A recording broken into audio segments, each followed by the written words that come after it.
2,6 inflación de abril, un poquito por debajo de lo que había registrado en marzo.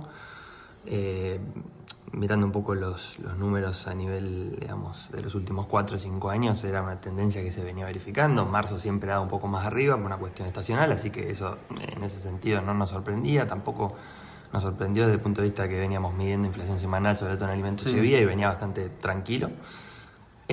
Así que bueno, en ese sentido destacar un poco el tema de los capítulos, por ejemplo, transporte y comunicaciones en un 4,4 fue el que mayor alza generó.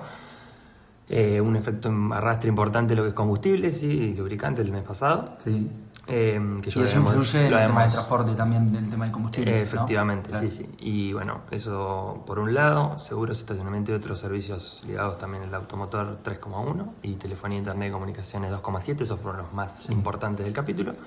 Educación tuvo 3,8 de aumento, esto básicamente algunos colegios no habían terminado de trasladar aumento de cuotas el mes de marzo y sí lo hicieron en abril, con lo cual alrededor de un 4,9 fue la variación en educación formal. Claro, porque eso quizás sorprende porque es el mes más marcado, es el de marzo. Claro, ¿no? Exactamente, sí. Abril. A ver, nosotros relevamos aproximadamente entre 5 y 6 colegios de la ciudad, lo más importante, y la mayoría habían tenido aumentos en marzo, algunos que otros no, o por ahí no en la misma magnitud, con lo cual algunos, digamos, lo hicieron en dos tramos, y eso es lo que responde a este efecto que mencionamos. Y después algunos cursos y otros servicios educativos que también tuvieron variaciones, el 3% aproximadamente. Y para completar los primeros 3, salud con 3,1, los servicios médicos y odontológicos fueron los que, digamos, picaron en punta, 4,3, prepagas y servicios auxiliares 3,6 y medicamentos 2,2. Esos fueron los primeros, digamos, los que más se destacan. Y por otro lado, Perdón, te pregunto, si hacemos un breve análisis en lo que va en este año, en este 2025, de la inflación, ¿qué análisis me podés dar? ¿Cuál es el número, el porcentaje? Y si lo comparamos también con el año pasado, ¿viene parecido, viene peor, viene mejor? Sí, a ver, 11,1 los primeros 4 meses, ese es el dato. Un poco por encima del 2025, porque hemos tenido 10,4. No tanto tampoco, la realidad es que vienen bastante en línea. Esos son los guarismos, digamos, del primer cuatrimestre. Sí.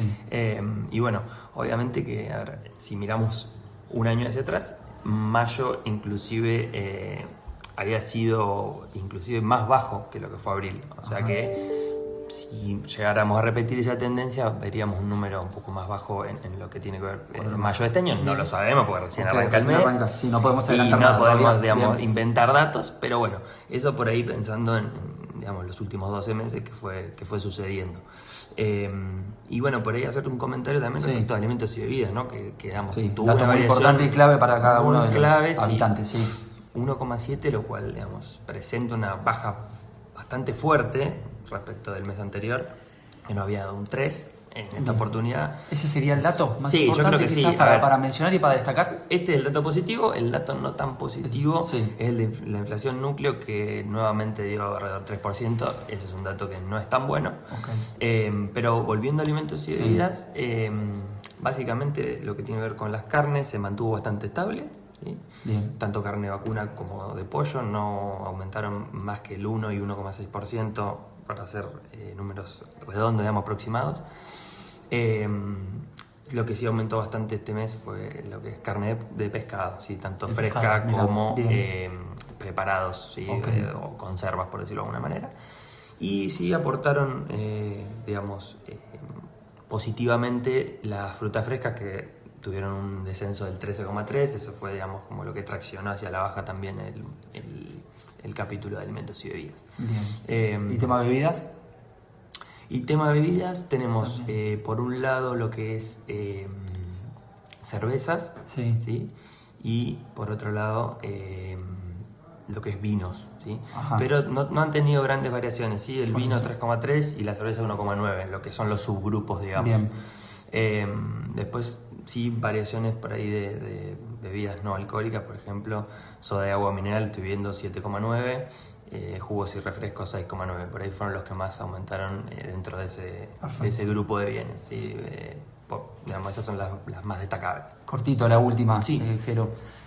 Un breve análisis o algún dato alentador mirando para futuro, para este 2026. Yo sé que capaz que es complicado, todavía falta también para analizar este mes, pero ¿qué breve comentario me puedes hacer? Y a ver, el primer trimestre sobre todo estuvo bastante cargado de cuestiones de aumentos regulados y de tarifas, y también cuestiones estacionales que ya mencionamos, ¿no? Sí. Entiendo que por ahí en los próximos 2 o 3 meses vendría como un alivio en función de esto que ya te comenté, ¿no? Que ya pasaron aumentos importantes, que hemos tenido un shock externo importante, lo que tiene que ver con el combustible. Sí, más que nada en ese esperemos tema. que eso se mantenga estable y de hecho que tienda, digamos, a bajar un poco lo que es el barril de petróleo y se puedan, digamos, retrotraer algunos incrementos en lo que es el surtidor por una cuestión también de cómo impacta la cadena de distribución, la logística, la comercialización y demás. Y bueno, monitorear también muy cerca lo que pasa con alimentos y bebidas, que es el capítulo, digamos, fundamental del índice, que es lo que va a marcar el compás de la inflación en el futuro, ¿no? Bien.